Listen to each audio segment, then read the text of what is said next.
자, 그리고 마지막 이슈로 들어가 보도록 하겠습니다. 예, 투자계 전설 워렌 버핏이 최근 일본 종합상사 주식을 추가 매입한 이유와 일본 엔화 가치 변화에 대해서 이야기를 해보도록 하겠습니다. 버핏이 이끄는 버크셔 해서웨이가 일본 5대 종합상사 주식을 추가로 매입했다는 소식인데요. 버핏이 투자한 회사들은 미쓰이물산, 미쓰비시 상사, 마루베니, 스미토모 상사, 이토추 상사입니다. 자, 이들 기업은 원자재, 농산물, 그리고 유전, 가스전 등 다양한 자원을 거래하는 회사입니다. 워렌 버핏은 지난 2019년부터 일본 종합상사에 관심을 두기 시작했었고 2020년에는 5대 상사의 지분을 5% 이상 보유를 하면서 시장의 주목을 받고 있습니다. 그리고 이번에 또 추가로 매입을 하면서 이 지분을 9%대까지 확대를 했다고 합니다. 자, 그러면 버핏은 왜 이 종목들을 매수를 하고 있을까? 첫 번째 이유는 주주 환원 정책입니다. 일본 종합상사들은 배당금과 자사주 매입을 통해서 주주들에게 이익을 돌려주는 정책을 강화해 왔습니다. 버핏은 이런 점을 굉장히 높게 평가를 했고 앞으로도 주주들에게 이익을 잘 돌려줄 것이라고 판단을 한 것이죠. 자, 그리고 두 번째 이유는 엔화 가치 상승 기대입니다. 버핏은 최근 미국 정부의 재정 적자 확대와 이에 따른 화폐 가치 하락을 우려를 하고 있습니다.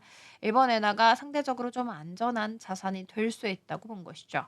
최근 엔화 가치가 오르는 추세도 이를 뒷받침을 하고 있습니다. 자, 그리고 마지막은 장기적인 투자 전략입니다. 버핏은 60년 넘게 초과 수익을 창출해온 투자자로서 단기적인 시장 변화에 휘둘리지 않고 장기적인 안목으로 투자를 합니다. 이번 투자도 일본 상사들이 장기적으로 더 성장할 것이라는 확신이 있었기 때문입니다. 자, 그렇다면 엔화 가치는 앞으로 어떻게 될까 전망 살펴보도록 할게요. 현재 금융시장에서는 엔화 전망을 두고 좀 엇갈리고 있는 의견 나오고 있어요. 먼저 엔화 가치가 다시 떨어질 것이라고 보는 전문가들은 두 가지 이유를 들고 있었습니다. 첫 번째는 일본인들이 해외 주식 투자를 늘리면서 엔화를 외화로 바꾸는 경우가 많아지고 있다는 점입니다. 자, 그리고 두 번째는 일본의 경상수지 적자가 지속되면서 엔화 강세를 제한할 가능성이 크다는 점이죠. 자, 이런 이유로 일부 전문가들은 올해 6월 말 환율이 1달러당 150엔까지 다시 오를 것이라고 예상하고 있습니다. 반면에 엔화 가치가 계속 오를 것이라고 전망하고 있는 전문가들도 있습니다. 그 근거는 일본은행, 그러니까 BOJ의 금리 인상 기조입니다. 이 BOJ가 금리를 올리게 되면 일본과 미국의 금리 차이가 좁혀지겠죠. 좁혀지면서 엔화 가치가 강세를 보일 수 있을 것이다 라고 본 것이죠. 실제로 일부 금융사는 올해 말 환율이 140엔 수준까지 내려갈 것이라고 전망하기도 했습니다.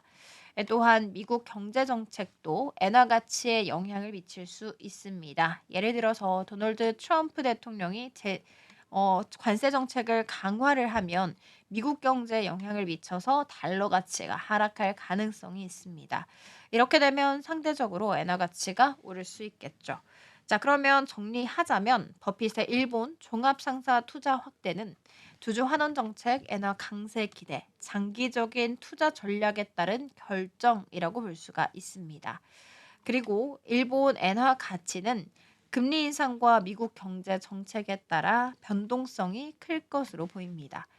투자는 항상 변화하는 시장을 이해하고 장기적인 관점에서 접근을 하는 것이 중요합니다. 앞으로도 시장의 흐름을 잘 살펴보시면서 투자 결정을 내리는 것이 좋겠죠.